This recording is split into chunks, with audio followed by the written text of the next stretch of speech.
تو ہم نے تو پوچھا ان لوگوں سے جو وہاں کے رہنے والے ہیں کہ بھئی تم لوگ کیوں نہیں سڑکوں پہ آتی ہو؟ کہتے ہیں دیکھیے مجبوری ہے، یہ تو لڑائی ہو رہی ہے، جنگ میں سب کچھ بن ہوا ہے۔ تو ہم لوگ بھی لوگوں سے یہی امید لگاتے ہیں کہ یار برداشت کرو، ہمیں نہیں برداشت کرو، لیکن اب یہ جنگ ہے اس کو ہم کیا کر سکتے ہیں۔ کیا سمجھتے ہیں عوام تو یہ کہہ رہے ہیں کہ کیونکہ ہم لوگ تو یہ کہتے ہیں ٹھیک ہے جی یہ انٹرنیشنلی ہے، عوام جیسا کہ ہم پہلے بات کر رہے تھے، عوام تو کہتے ہیں کہ ہمیں دال سستی چاہیے، چینی سستی چاہیے، آٹا سستا چاہیے، انہیں کوئی کسی چیز سے کوئی پرواہ نہیں ہوتی۔ اس چیز کا کیا حل نکالیں گے کہ عوام کو کیسے یہ چیز روک تھام کی جائے، عوام سے کیسے پوچھا جائے گا، آپ ان کو کیسے بالکل صحیح بتائیں کہہ رہے ہیں کہ عوام کا کے نظر میں یہ سب نہیں ہے کہ کہاں کیا جگہ ہوتی ہے، کیونکہ ظاہر ہے وہ بیچارے نہیں سمجھتے ان چیزوں کے، لیکن یہ سمجھانا ان کو اور ان کو اس بات کو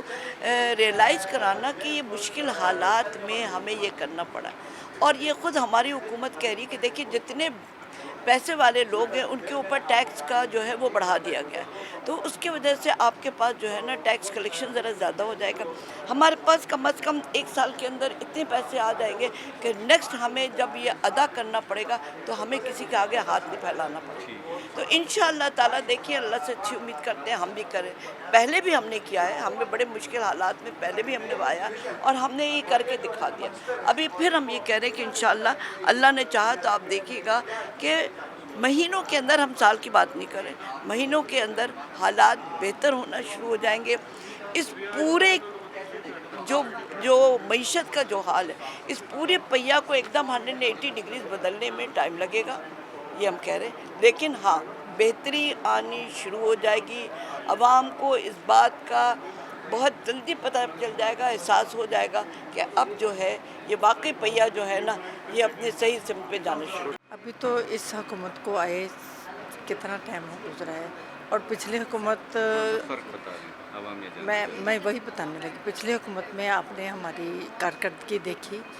اور اب اتنے شارٹ ٹائم میں ہم اپنی پرانی کارکردگی کی طرف موو کر رہے ہیں، اور آج بجٹ کی فنیشنگ تقریر کے بعد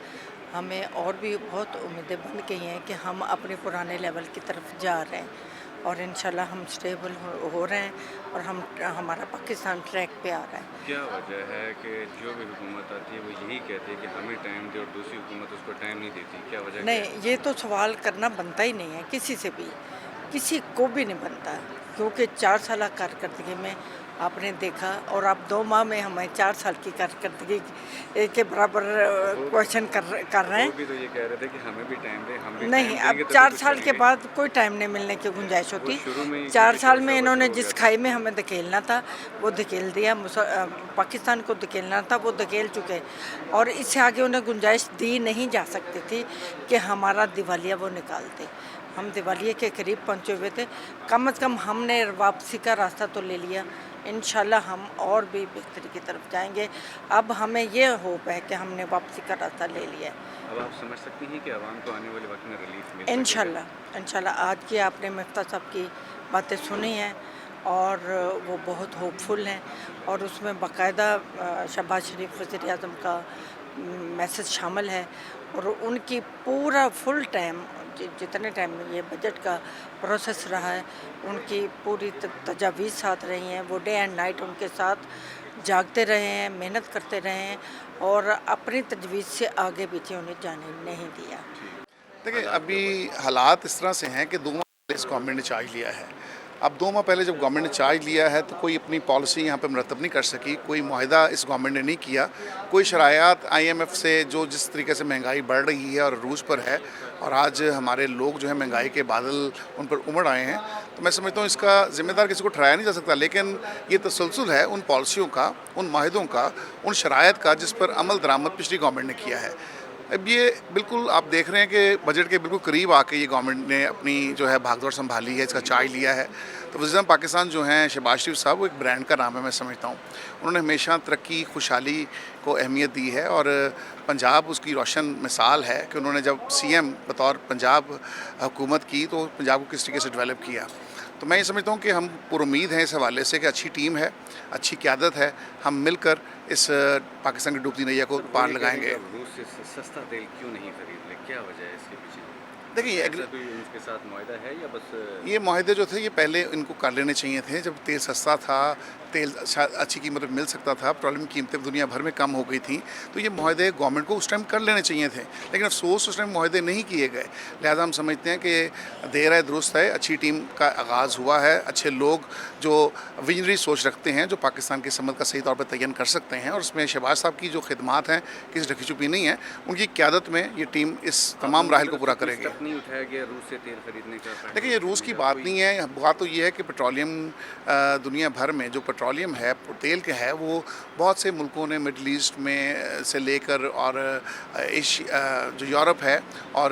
جو بالخصوص لاطینی امریکہ ہے، وہاں پہ جو ممالک ہیں انہوں نے بہت بڑی مقدار میں جو ہے آج کل وہ پیٹرولیم خرید لیا ہے، ایگریمنٹس کر لی ہیں جن ممالک سے پیٹرول لیا جا رہا تھا، تو پاکستان بھی کوشش کر رہا ہے۔ میرا خیال ہے کہ بہت جلد جو ہے عوام کو خوشخبری ملے گی۔ پچھلی حکومت وہ ایسی کھلاڑیوں اور اناڑیوں کی حکومت تھی جن کے پاس نہ کوئی ٹیم تھی، نہ تجربہ تھا، نہ کوئی پروگرام، نہ پالیسی، نہ کوئی ویژن، کچھ بھی نہیں تھا۔ تو بات یہ ہے کہ انہوں نے پھر یہ ہے کہ ان کی بد انتظامی اور نالائکی کی وجہ سے یہ جو عذاب آیا ہے مہنگائی کا، انہوں نے دو کام ایسے کیے کہ انہوں نے کوئی یقینی بنا دیا کہ یہ مہنگائی کا یہ عذاب جو ہے ان کے بعد بھی جاری رہے۔ وہ دو کام، پہلا یہ تھا کہ اپنی کرنسی کو انہوں نے 40% تک ڈی ویلیو کر دیا، بے قدر کر دیا، اور اس کی وجہ سے مہنگائی کا وہ سونامی آیا کہ اس سونامی کی لہروں کے تھپیڑوں کی زد میں ابھی تک یہ قوم ہے، نکل نہیں پا رہے۔ اور دوسرا کام انہوں نے IMF کے ساتھ جو معاہدے کیے، جس کی بہرحال پاسداری ہر ذمہ دار حکومت کی ایک آئینی، قانونی اور اخلاقی ذمہ داری ہوتی ہے، وہ پاسداری جو ہے ان کے پی ٹی گورنمنٹ کے کیے ہوئے معاہدے، ان کی وجہ سے یہ مہنگائی کا سیلاب ہے۔ بالآخر حل اس کا یہ ہے کہ ہم یہ ساری سیاسی قیادت ملک کی اکٹھی ہو اور قوم کو یہ عالمی ساہوکار جو ہیں جن کی قیادت IMF کے پاس ہے، ان عالمی ساہوکاروں کے چنگل سے نکلے۔ ناظرین دیکھا کہ ہم یہاں پہ موجود ہیں پارلیمنٹ کے باہر، اور ہم نے یہاں پہ MPs سے اور یہاں پہ MNAs جو ہیں ان سے بات کی ہے، حکومتی اراکین سے بات کی ہے، اور ان کا یہ کہنا ہے کہ حالات جو ہے آنے والے وقت میں جو ہے بہتر ہو جائیں گے، اور ان کا ساتھ یہ بھی کہنا ہے کہ ہمارے حالات جو ہے آپ سے بھی زیادہ بدتر ہیں، ہمارے حالات آپ سے بھی زیادہ خراب ہیں، کیونکہ ہمیں بھی مہنگائی افیکٹ کرتی ہے۔ تو آنے والے وقت میں ان کا یہ کہنا ہے کہ کچھ اچھے جو ہے دن آ سکتے ہیں، تو یہ اللہ کرے کہ آنے والے وقت میں کوئی اچھے دن آئیں، یہ تو آنے والا وقت ہی بتائے گا۔ آج کے لیے اتنا ہی۔ کیمرہ مین فرانسس کے ساتھ عتیق خالد دھنیال کو دیجیے گا اجازت۔ اللہ حافظ۔